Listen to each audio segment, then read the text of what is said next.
खेलोगे कूदोगे बनोगे नवाब, पढ़ोगे लिखोगे हो जाओगे कामयाब। जी हाँ प्यारे विद्यार्थियों, खेलोगे कूदोगे बनोगे नवाब, पढ़ोगे लिखोगे हो जाओगे कामयाब। आज का ये वीडियो इन्हीं पंक्तियों के साथ हम शुरू करने वाले हैं। आज की इस वीडियो में हम हल करने वाले हैं हिंदी के कार्यपत्रक क्रम संख्या 15 और 16। मेरी भाषा हिंदी भाषा परिवार में आप सभी प्यारे विद्यार्थियों का एक बार फिर से स्वागत है। आइए हल करते हैं आज का कार्यपत्रक क्रम संख्या 15, जो कि हमारा अपठित गद्यांश के ऊपर आधारित है। और आप देख सकते हैं आसपास किस चीज़ की लहर चली हुई है आजकल, ओलंपिक खेलों की। ओलंपिक खेलों का ही आजकल चर्चा है और भारत का नाम रोशन करने के लिए अनेक खिलाड़ियों ने बहुत सारे मेडल जीते हैं। आप जानते हैं नीरज चोपड़ा ने गोल्ड मेडल जीता है, मीराबाई चानू का नाम आप जानते हैं, बजरंग पुनिया को जानते हैं, पीवी सिंधु का नाम आप अच्छे से जानते हैं और भारतीय पुरुष हॉकी टीम का नाम आप अच्छे से जानते हैं। तो ओलंपिक खेलों के बारे में हमारा गद्यांश दिया गया है और खेलने कूदने का कितना महत्व होता है आप सभी समझते हैं। कुछ साल पहले तक सुनने में आता था खेलोगे कूदोगे बनोगे खराब, पढ़ोगे लिखोगे बनोगे नवाब, लेकिन आजकल सारी ही समीकरण बदल गई हैं। आजकल खेलों का भी उतना ही महत्व है और उतना ही महत्व स्वीकार भी किया जा रहा है समाज में, जितना कि पढ़ाई लिखाई का पहले स्वीकार किया जाता था। स्कूल में भी खेलों को विशेष महत्व दिया जाता है और सही प्रशिक्षण और सही तैयारी के माध्यम से आप देख सकते हैं, अगर खेलों में भी सही दिशा और सही प्रशिक्षण मिल जाता है और एक अच्छे तरीके से पूरा मैनेजमेंट किया जाता है, प्रबंधन किया जाता है, तो हम अंतर्राष्ट्रीय स्तर पर भारत का नाम रोशन कर सकते हैं। आप देख सकते हैं कितने सारे खिलाड़ियों ने भारत का तिरंगा झंडा विश्व स्तर पर लहराया है और हम अपने घर बैठे बैठे कितना गौरव का अनुभव करते हैं। और जब भी हमारा भारतीय ध्वज कहीं भी अंतर्राष्ट्रीय स्तर पर किसी भी प्रतियोगिता में लहराया जाता है, तो जो खिलाड़ी होता है, जो प्रतिस्पर्धा में भाग लेता है, वो तो गौरवान्वित होता ही है, साथ में हर एक भारतीय का मन गौरव से भर जाता है और हम गर्व महसूस करते हैं। आइए ज़्यादा बातचीत ना करते हुए अपने गद्यांश को पढ़ते हैं, समझते हैं क्या क्या इसमें दिया गया है और इसी के आधार पर आपसे प्रश्न पूछे जाएंगे। तो अगर हम जल्दी से पहले अपने प्रश्नों को देख लेते हैं तो ज़्यादा सही रहेगा, ताकि गद्यांश को पढ़ते समय हमारे दिमाग में सभी प्रश्न रहेंगे और उनका उत्तर भी हम साथ साथ समझते हुए चलेंगे।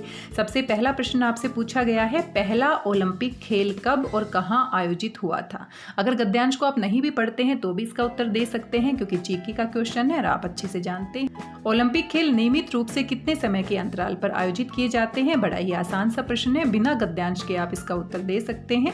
हम किन कारणों से खेलते हैं, तो किन कारणों से खेलते हैं यानी खेलों का महत्व आपको बताना है। यहाँ पर इंडोर और आउटडोर खेलों में क्या अंतर है, बड़ा ही आसान है। छोटी कक्षाओं में बच्चों से पूछा जाता है कि बेटा इंडोर गेम्स क्या होते हैं, आउटडोर गेम्स क्या होते हैं। तो बड़े ही आसान प्रश्न है, अगर गद्यांश को हम नहीं भी पढ़ते हैं तो भी इनके उत्तर आप बड़ी आसानी से दे सकते हैं।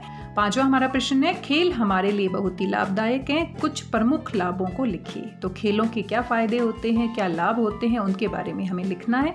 तो कुल 5 प्रश्न आपको हल करने हैं। आइए अपने गद्यांश के पास वापस चलते हैं और इसको पढ़ लेते हैं, क्या क्या महत्वपूर्ण जानकारी इसमें बताई गई है। आज हम खेलों के बारे में चर्चा करेंगे और कुछ जानकारी प्राप्त करेंगे, साथ ही खेल हमारे लिए कितना आवश्यक है इसे भी जानेंगे। अब आप निम्नलिखित गद्यांश को ध्यानपूर्वक पढ़िए और पूछे गए प्रश्नों के उत्तर लिखिए। कुछ लोग अपने शरीर और मस्तिष्क की तंदुरुस्ती, आनंद आदि के लिए नियमित रूप से खेलते हैं, हालांकि कुछ अपने जीवन में बहुमूल्य दर्जा पाने के लिए खेलते हैं। तो खेलों को अलग अलग उद्देश्य के साथ खेला जाता है। कुछ लोगों को लगता है कि नियमित रूप से अगर हम खेल खेलेंगे तो हमारा शरीर और हमारा मस्तिष्क दोनों ही तंदुरुस्त रहेंगे, स्वस्थ रहेंगे और हमें आनंद की प्राप्ति होगी। लेकिन कुछ लोग अपने जीवन में बहुमूल्य दर्जा पाने के लिए, प्रसिद्ध होने के लिए खेल खेलते हैं। कोई भी निजी और पेशेवर जीवन में इसके मूल्य को अनदेखा नहीं कर सकता। चाहे वो हमारा निजी जीवन हो, खेलों का बहुत फायदा होता है और पेशेवर तौर पर अगर हम अपने करियर के रूप में खेल को अपनाना चाहते हैं तो भी आप देख सकते हैं। अब जितने भी खिलाड़ियों ने ओलंपिक पदक जीते हैं वो विश्व स्तर पर प्रसिद्ध हो गए हैं और साथ में उनको बहुत धनराशि भी मिली है, उनका परिवार कहां से कहां पहुंच गया है। पहला ओलंपिक खेल 1896 में एथेंस में आयोजित हुआ था। तो ये हमारा प्रश्न भी पूछा गया था कि पहला ओलंपिक खेल कब आयोजित किया गया था, तो आप यहाँ से अपना उत्तर प्राप्त कर सकते हैं। 1896 में एथेंस में आयोजित किया गया था, जो अब नियमित रूप से हर 4 साल के बाद विभिन्न देशों में आयोजित होते हैं। तो ये भी हमारा प्रश्न पूछा गया था कि नियमित रूप से कितने समय अंतराल में, कितने साल के बाद जो हमारे ओलंपिक खेल हैं वो आयोजित किए जाते हैं। तो अलग अलग देश में ये आयोजित किए जाते हैं। एक देश इसकी मेजबानी करता है और 4 साल के अंतराल में ये खेल खेले जाते हैं। इनमें इंडोर और आउटडोर दोनों प्रकार के खेल शामिल होते हैं। इंडोर यानी कि जो किसी स्टेडियम के अंदर खेले जाते हैं, आउटडोर यानी कि जो पूरा खुले मैदान में खेले जाते हैं, जिसमें विभिन्न देशों के खिलाड़ी भाग लेते हैं। आउटडोर या मैदान में खेले जाने वाले खेलों के नाम यहाँ दिए गए हैं, जैसे कि फुटबॉल, उसको बड़े मैदान में खेलने की आवश्यकता है। हॉकी को भी बड़े मैदान की आवश्यकता होती है, खुले मैदान की। Volleyball, baseball, cricket, tennis, kho kho, kabaddi, इनको छोटे मैदान में या घरों के अंदर हम नहीं खेल सकते, बल्कि इसके लिए खुले मैदान की आवश्यकता होती है, जिन्हें खेलने के लिए मैदान की आवश्यकता होती है। इंडोर खेल कौन कौन से होते हैं? जिनको हम घर के अंदर भी खेल सकते हैं और जिनको बड़े मैदान या खुले मैदान की आवश्यकता नहीं होती है, जैसे कि कैरम आप आराम से कहीं पर भी बैठकर खेल सकते हैं। ताश भी आप कहीं पर भी खेल सकते हैं। शतरंज भी आप कहीं पर भी खेल सकते हैं। टेबल टेनिस के लिए भी ज़्यादा लंबी चौड़ी जगह की आवश्यकता नहीं होती है। पहेलियाँ जब पूछी जाती हैं, इस तरह का खेल भी हम इंडोर खेल में शामिल करते हैं। खेल गतिविधियों में शामिल होना हमें बहुत से रोगों से सुरक्षित करने में मदद करता है। तो ये हमारे खेल खेलने के लाभ बताए जा रहे हैं कि खेल की गतिविधियों में जब हम शामिल होते हैं, शारीरिक हमारा क्या होता है, व्यायाम होता है, शारीरिक एक्सरसाइज होती है और हम बहुत सारे रोगों से खुद को सुरक्षित कर सकते हैं, जैसे कि गठिया, मोटापा, हृदय की समस्याएं, मधुमेह आदि। इन बीमारियों से हम खेलों के माध्यम से बच सकते हैं। ये हमें जीवन में अधिक अनुशासित, धैर्यवान, समयबद्ध और विनम्र बनाता है। जब हम कोई भी खेल खेलते हैं तो हम डिसिप्लिन सीखते हैं, अनुशासन में रहना सीखते हैं, हमारे अंदर धैर्य की भावना आती है, समय का पाबंद हम हो जाते हैं और विनम्र बनते हैं। जब हम किसी टीम में खेलते हैं तो मित्रता की भावना, खेल की भावना, सहयोग की भावना, एक दूसरे की मदद करना। ओलंपिक खेल अगर आप देख रहे हैं जो अभी टोक्यो में हो रहे हैं, 2020 जो हमारे ओलंपिक खेल हैं, तो यहाँ पर भी आप देख सकते हैं कि किस तरह से एक खिलाड़ी दूसरे खिलाड़ी की मदद करता है। किसी को चोट लग जाती है तो किस तरह से वो खेल की भावना दिखाता है और किस तरीके से सहयोग की भावना, कितना धैर्य उनके अंदर होता है। अगर हार जाते हैं तो अपनी हार को कैसे मैनेज करना है, जीत जाते हैं तो अपनी खुशी को कैसे धैर्य के साथ स्वीकार करना है, ये सभी बातें खेल के माध्यम से हम सीख सकते हैं। ये हमें जीवन में सभी कमजोरियों को हटाकर आगे बढ़ना सिखाता है। ये हमें बहादुर बनाता है, चिड़चिड़ेपन में गुस्से को हटाकर खुशी का एहसास देता है। ये हमें शारीरिक रूप से तंदुरुस्त और मानसिक आराम प्रदान करता है। यानी खेल के फायदे यहाँ पर बताए जा रहे हैं, जिससे कि हम सभी समस्याओं से आसानी से निपट सकते हैं और अपने जीवन की गाड़ी को हंसी खुशी आगे बढ़ा सकते हैं। तो खेल को हम निजी तौर पर भी खेल सकते हैं और पेशे के तौर पर भी अपना सकते हैं। आप देख सकते हैं बहुत सारे खिलाड़ी पेशे के तौर पर अपने खेल को आगे बढ़ाते हैं, देश का नाम रोशन करते हैं और साथ में अपनी आजीविका का साधन भी कमाते हैं। तो इस तरीके से बहुत सारे खेल ऐसे हैं जो इंडोर खेले जाते हैं, बहुत सारे खेल ऐसे हैं जो आउटडोर खेले जाते हैं और ओलंपिक खेलों में दोनों प्रकार के खेलों की प्रतियोगिताएं आयोजित की जाती हैं। पूरा का पूरा गद्यांश पढ़ने के बाद काफ़ी महत्वपूर्ण जानकारी हम प्राप्त कर चुके हैं। आइए अपने प्रश्नों को देख लेते हैं और प्रश्नों के आधे उत्तर तो आपको यहीं से मिल गए हैं। जैसे कि पहला ही प्रश्न है, मेरे बिना बताए आप इसको हल कर सकते हैं। पहला ओलंपिक खेल कब और कहाँ आयोजित हुआ? 1896 में आयोजित हुआ था, एथेंस में आयोजित हुआ था। अभी अभी हमने गद्यांश में देखा है, एथेंस में 1896 में इसे आयोजित किया गया था। अब वहाँ से देखकर या फिर अपने आप से भी आप इसको लिख सकते हैं। तो पूरा वाक्य के रूप में आपने लिखना है, पहला ओलंपिक खेल 1896 ईस्वी में एथेंस में आयोजित हुआ था। दूसरा प्रश्न देख लेते हैं, ओलंपिक खेल नियमित रूप से कितने समय के अंतराल पर आयोजित किए जाते हैं? 4 साल के 4 वर्ष के अंतराल पर आयोजित किए जाते हैं। हर 4 साल के बाद ओलंपिक खेलों का आयोजन होता है। 4 साल के अंतराल के बाद इनको आयोजित किया जाता है। एक देश इसकी मेजबानी करता है और अभी जो हमारे ओलंपिक खेल हो रहे हैं वो कहाँ पर हो रहे हैं? टोक्यो में हो रहे हैं। अभी जो टोक्यो में ओलंपिक खेल आयोजित किए गए हैं वो 2020 में होने चाहिए थे, लेकिन कोरोना की वजह से इसे पोस्टपोन कर दिया गया था, तो इसीलिए टोक्यो 2020 इन्हें कहा गया है, लेकिन 2021 में खेले जा रहे हैं और 4 साल के अंतराल में इनको खेला जाता है। तो यहाँ पर आप लिख देंगे 4 वर्ष के अंतराल में ओलंपिक खेल नियमित रूप से आयोजित किए जाते हैं।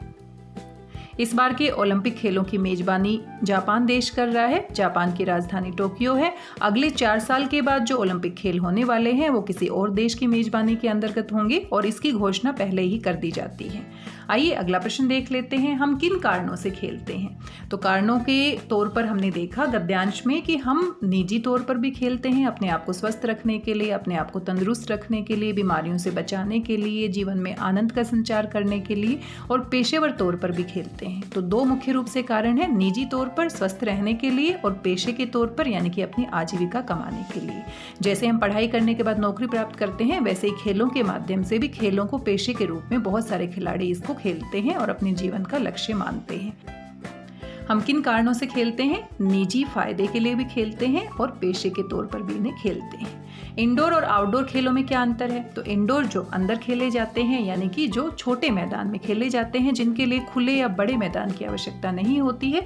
और गद्यांश में हमने देखा किस किस तरह के खेल इंडोर गेम्स के अंतर्गत आते हैं। आप कैरम ले सकते हैं, ताश ले सकते हैं, शतरंज ले सकते हैं, टेबल टेनिस ले सकते हैं, लूडो ले सकते हैं। इस तरह की जो प्रतियोगिताएं होती हैं वो इंडोर गेम के अंतर्गत आती हैं। और आउटडोर गेम्स में जो बड़े और खुले मैदान के अंदर खेले जाते हैं, जैसे कि फुटबॉल हो गया, हॉकी हो गया, क्रिकेट हो गया, बैडमिंटन हो गया और भी अनेक प्रकार के ऐसे खेल हैं, गोल्फ हो गया, जो कि आउटडोर गेम्स होते हैं जिनको बड़े और खुले मैदान में खेलने की आवश्यकता होती है। आइए अगला प्रश्न देख लेते हैं। खेल हमारे लिए बहुत ही लाभदायक है, कुछ प्रमुख लाभों को लिखिए। तो खेल हमारे लिए बहुत ही लाभदायक है। खेल खेलने से हमारा शरीर ही नहीं बल्कि हमारा मन भी तंदुरुस्त रहता है। और सभी ने कहा है स्वस्थ शरीर में ही स्वस्थ मन का निवास होता है। तो अगर शरीर स्वस्थ रहेगा तो ही हमारा मन भी स्वस्थ रहेगा। और जब हम खेल खेलते हैं तो शरीर के साथ साथ जो हमारा मस्तिष्क है वो भी स्वस्थ रहता है, तंदुरुस्त रहता है, हम ज़्यादा खुश रहते हैं।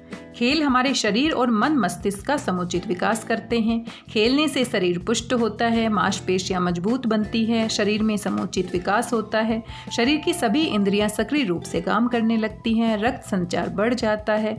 खुली हवा में खेलने से जो परिश्रम होता है उनसे हमारे फेफड़ों में ऑक्सीजन अधिक मात्रा में जाती है। शारीरिक तंदुरुस्ती के साथ साथ खेल के मैदान में मित्रता और भाईचारे की भावना का भी विकास होता है। खेल भावना हमें जीत की खुशी और हार के दुख में सही तरीके से किस तरह से व्यवहार किया जाए ये बात सिखाता है।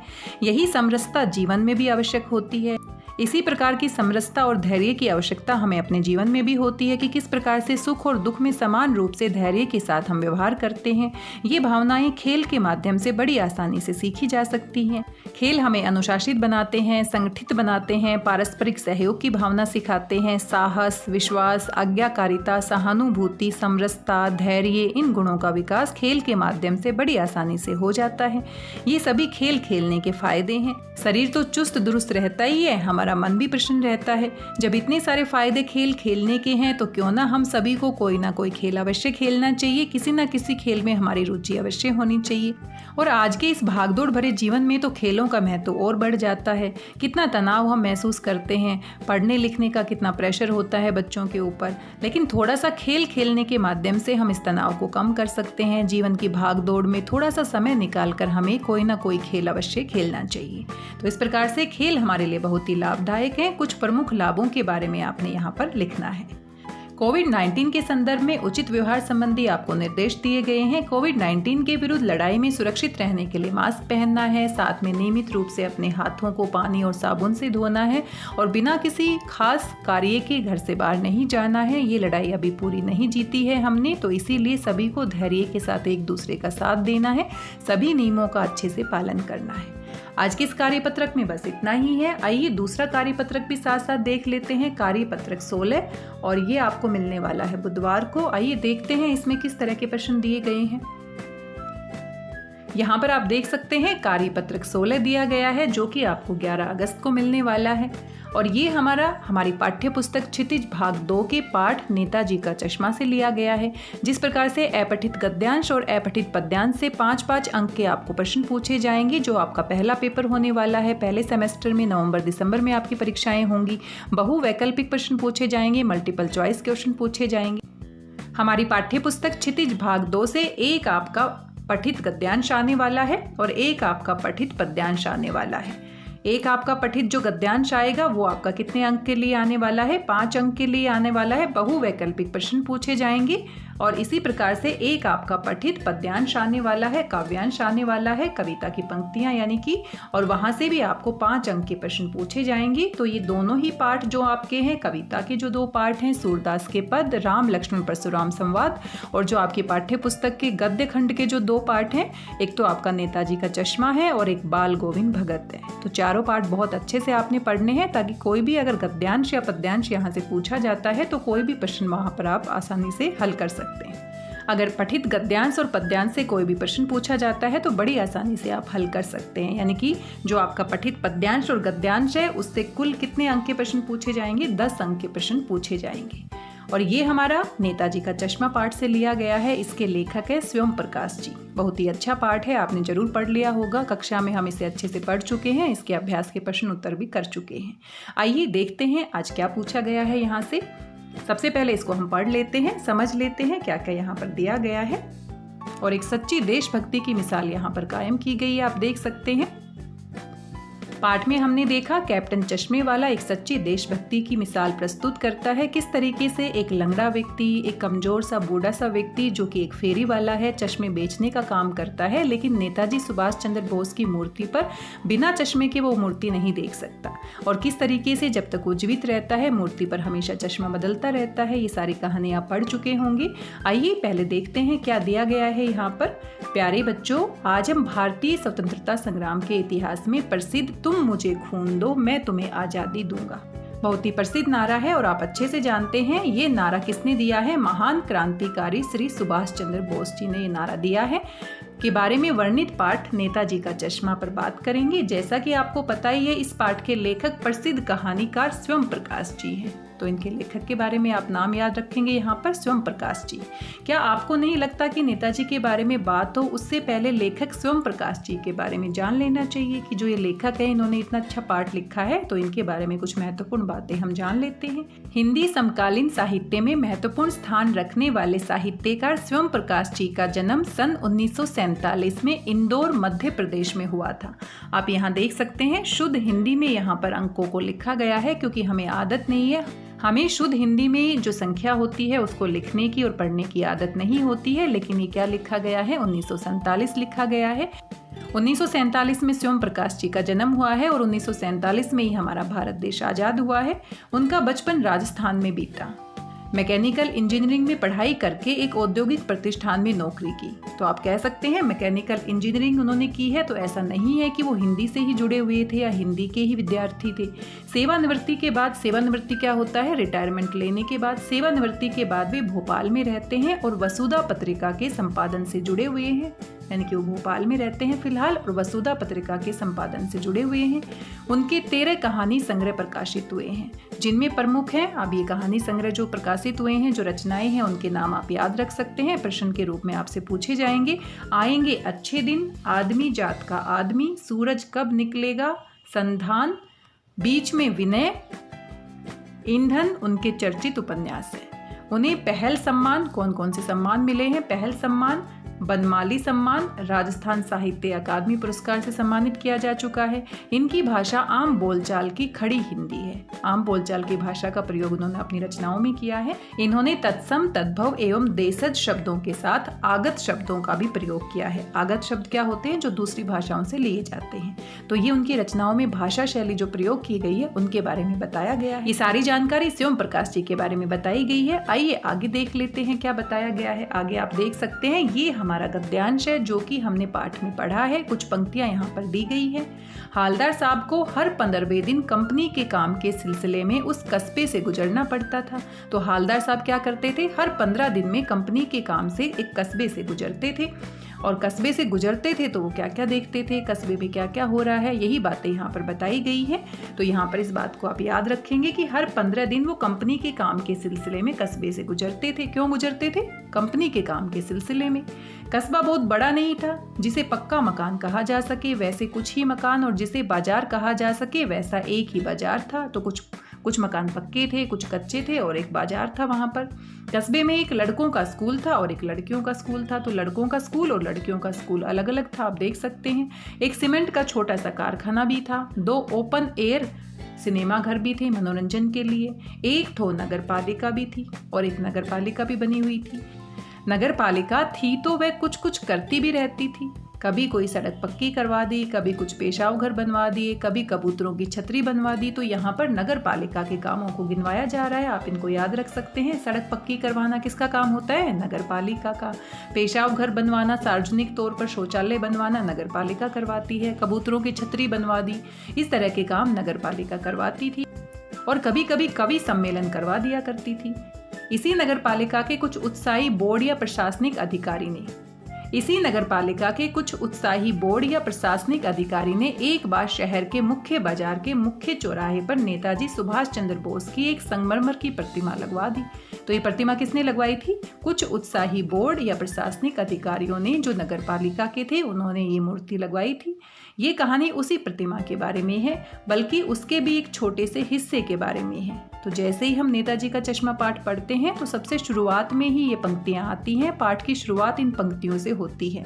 ये हमारा क्या है? पठित गद्यांश है, और पठित गद्यांश आपकी परीक्षा में पूछा जाएगा और वहीं से आपके प्रश्न भी पूछे जाएंगे। तो यहाँ पर फायदा क्या हो जाता है कि पाठ को हम पहले से पढ़ चुके होते हैं, पाठ को समझ चुके होते हैं, तो जब परीक्षा में प्रश्न पूछे जाएंगे तो बड़ी आसानी से हम इन प्रश्नों को हल कर सकते हैं। लेकिन जो अपठित गद्यांश होता है, अपठित पद्यांश होता है, वहाँ पर नुकसान ये होता है कि हमें पहले से वो नहीं पढ़ा हुआ होता, और इस कारण से बहुत सारे शब्द ऐसे होते हैं जिनके बारे में हम नहीं जानते, और एकदम से जब परीक्षा में उनको हल करना पड़ता है तो फिर हमें परेशानी होती है। इसलिए जो पठित पद्यांश और गद्यांश है उसकी थोड़ी सी तैयारी करने से आप 10 में से 10 अंक ले सकते हैं। आइए देखते हैं कौन कौन से प्रश्न पूछे गए हैं। यहाँ पर आप देख सकते हैं। पूरा का पूरा गद्यांश समझने के बाद और लेखक स्वयं प्रकाश जी के बारे में जानने के बाद यहाँ पर प्रश्न देख लेते हैं। अनुच्छेद के आधार पर निम्नवत प्रश्नों के उत्तर दीजिए। स्वयं प्रकाश जी की प्रमुख रचनाओं के नाम लिखिए। तो अब ये तो देखो याद करने वाली ही बात है, आप गद्यांश पर वापस जा सकते हैं और जो उनकी प्रमुख रचनाएं हैं उनके नाम आपको यहाँ पर लिखने हैं। चलिए एक बार दोबारा से जल्दी से वापस चलते हैं और जल्दी से उनकी रचनाओं के नाम यहाँ पर देख लेते हैं। तो आप यहाँ से देख कर लिख दीजिएगा। उनकी 13 कहानी संग्रह प्रकाशित हुए हैं, जिसमें से आएंगे अच्छे दिन, आदमी जात का आदमी, सूरज कब निकलेगा, संधान, बीच में विनय, ईंधन उनके चर्चित उपन्यास है और ये उनकी रचनाएं हैं जिनके नाम आपको लिखने हैं। तो यहाँ से आप देखकर लिख सकते हैं उनकी प्रमुख रचनाओं के नाम। आइए आगे देखते हैं कौन सा प्रश्न पूछा गया है। नेताजी ने कौन सा प्रसिद्ध नारा दिया था? तो ये तो बहुत ही आसान है, बिना पढ़े भी आप दे सकते हैं। तुम मुझे खून दो, मैं तुम्हें आज़ादी दूंगा। ये बहुत ही प्रसिद्ध नारा है जो नेताजी सुभाष चंद्र बोस ने दिया था। हालदार साहब को किस सिलसिले में उस कस्बे से गुजरना पड़ता था? तो ये भी बड़ा ही आसान सा प्रश्न है, पहली ही पंक्ति में दिया गया है। हालदार साहब को कंपनी के काम के सिलसिले में हर 15 दिन में उस कस्बे से गुजरना पड़ता था। इस तरीके से आप इस प्रश्न का उत्तर लिख लेंगे। गद्यांश के अनुसार नगर पालिका के क्या कार्य होते हैं? अब इन्होंने कहा है गद्यांश के अनुसार, तो गद्यांश के पास दोबारा से चलते हैं और देख लेते हैं कौन कौन से कार्य इन्होंने किए हैं। जो नगर पालिका है वो कौन कौन से काम करवाती है, आप यहाँ पर देख सकते हैं। नगर पालिका का काम है, नगर पालिका सड़क पक्की करवाने का काम करती है, कुछ पेशाब घर बनवा दिए हैं, कबूतरों की छतरी बनवा दी है, कवि सम्मेलन का आयोजन करना, ये सभी क्या है? नगर पालिका के कार्य हैं। और साथ में जो मुख्य चौराहा है वहाँ पर नेताजी सुभाष चंद्र बोस की मूर्ति स्थापित करना, ये भी किसका कार्य है? नगर पालिका का कार्य है। तो ये सभी कार्य आप यहाँ पर लिख देंगे। गद्यांश के अनुसार ये सभी कार्य आप यहाँ पर लिख देंगे। गद्यांश के अनुसार नगर पालिका के ये कार्य थे। अगला प्रश्न है, नगर के चौराहे पर नेताजी की प्रतिमा किसने लगवाया था? तो किसने लगवाया था? कुछ उत्साही बोर्ड या प्रशासनिक अधिकारी ने। जो नगर पालिका के कुछ उत्साही बोर्ड के सदस्य थे, कुछ प्रशासनिक अधिकारी थे, जिनको लगा कि चौराहे पर नेताजी सुभाष चंद्र बोस की मूर्ति लगनी चाहिए, तो उन्होंने मिलकर ये काम करवाया था। तो यहाँ पर आप इस प्रश्न का उत्तर लिख सकते हैं। तो पांचों के पांचों प्रश्न बहुत ही आसान है और परीक्षा में भी बहुत ही आसान रहेंगे, क्योंकि पहले ही पाठ आप पढ़ चुके हैं, समझ चुके हैं। आइए यहाँ पर एक गतिविधि भी दी गई है, देख लेते हैं। जिस प्रकार इस गद्यांश में एक नगर पालिका के बारे में वर्णन किया गया है, उसी प्रकार आप 100 से 80 शब्दों में अपने गांव या कस्बे का वर्णन कीजिए। तो ये तो बहुत ही मज़ेदार सी गतिविधि है। अपने गांव के बारे में, अपने शहर के बारे में, जहां पर आप रहते हैं वहां पर वर्णन करना, ये तो बहुत ही सौभाग्य की बात है। बल्कि आपको खुश होकर इस गतिविधि को पूरा करना चाहिए। और इसी बहाने आपका अनुच्छेद लेखन का अभ्यास भी हो जाएगा, क्योंकि परीक्षा में 5 अंक का, जो आपका सेकेंड सेमेस्टर में मार्च में पेपर होगा, उसमें 5 अंक का अनुच्छेद भी लिखवाया जाएगा। तो इसी बहाने जब आप लिखने का अभ्यास करते हैं तो कोई भी टॉपिक कहीं से भी आए, आप बड़े आराम से, बड़ी आसानी से उसको लिख सकते हैं। तो ये गतिविधि आप खुद से करेंगे। आपके गांव के बारे में आप ही जानते हैं, आपके कस्बे के बारे में आप ही जानते हैं, तो आप ही इसके बारे में लिखेंगे। और यहाँ पर एक और गतिविधि है, आप देख सकते हैं। पहली गतिविधि हमने छोड़ दी है, पहले दूसरी गतिविधि के बारे में हमने देख लिया है, तो यहाँ पर गतिविधि 1 भी दी गई है। अनुच्छेद में आपने बातचीत के दौरान नेताजी के दिए हुए एक नारे के बारे में जाना है। इसी प्रकार उनके द्वारा दिए और नारों का पता लगाइए और उन्हें यहाँ लिखिए। तो जो नेताजी सुभाष चंद्र बोस है, उन्होंने और कौन कौन से नारे दिए हैं उनके बारे में आपको पता लगाना है और यहाँ पर आपको लिखना है। तो तुम मुझे खून दो, मैं तुम्हें आज़ादी दूंगा, ये तो बहुत ही प्रसिद्ध नारा है। साथ में उन्होंने एक बहुत अच्छा नारा और भी दिया था, दिल्ली चलो का नारा दिया था। तो ये भी आप यहाँ पर लिख सकते हैं। तुम मुझे खून दो, मैं तुम्हें आज़ादी दूंगा, दिल्ली चलो। ये नारे उन्होंने दिए थे। और भी अगर कोई नारा उन्होंने दिया है तो इनके बारे में आप जानकारी इकट्ठी कीजिए और अपनी गतिविधि में लिखिए। तो ये 2 गतिविधियां हैं, बड़ी ही आसान है। और 5 प्रश्न है, ये भी बहुत ही आसान है, आप अपने आप से भी कर सकते थे, मेरे बिना भी आप बड़े आराम से इनको खुद से हल कर सकते थे। आज की इस कार्यपत्रक में हमारा पठित गद्यांश दिया गया है, यानी कि पाठ में से नेताजी का चश्मा जो पाठ है वहाँ से अनुच्छेद दिया गया है और लेखक के बारे में भी यहाँ पर बहुत जानकारी दी गई है। तो इसको आप अच्छे से कर लीजिएगा, बड़े ही आसान प्रश्न है और पेपर में भी इसी तरह के प्रश्न आपसे पूछे जाएंगे। पहले सेमेस्टर में मल्टीपल चॉइस क्वेश्चन रहेंगे, दूसरे सेमेस्टर में जो प्रश्न पूछे जाएंगे उनके उत्तर आपको लिखित तौर पर देने हैं। तो लिखित अभ्यास आप साथ साथ करते रहिए, क्योंकि पहला सेमेस्टर है उसमें सिर्फ आपको गोला लगाना है, 4 विकल्प आपको दिए जाएंगे। लेकिन दूसरे सेमेस्टर में जो परीक्षा होने वाली है उसके लिए भी आपको तैयार रहना है, लिखित अभ्यास आपको बीच में नहीं छोड़ना है। तो जो भी गतिविधियां आपको दी जाती है उनको बड़े ध्यान से करना है, क्योंकि गतिविधियों के बहाने से ही आपका लिखित अभ्यास हो जाता है। आपको अच्छे से शुद्ध हिंदी में अपने प्रश्नों के उत्तर खुद से बनाकर लिखने आने चाहिए। आज के इस वीडियो में बस इतना ही। आशा करती हूँ दोनों कार्यपत्रक आपको समझ में आए होंगे, कार्यपत्रक 15 और कार्यपत्रक 16। वीडियो आपको कैसा लगा जरूर बताइएगा। मिलते हैं एक और नए वीडियो में किसी और कार्यपत्रक के साथ, किसी और मूल्यांकन कार्यपत्रक के साथ। तब तक स्वस्थ रहिए, व्यस्त रहिए, मस्त रहिए, खुश होकर पढ़ते रहिए। मेरी भाषा हिंदी भाषा परिवार के साथ जुड़ने के लिए आप सभी प्यारे विद्यार्थियों का धन्यवाद, बहुत बहुत धन्यवाद।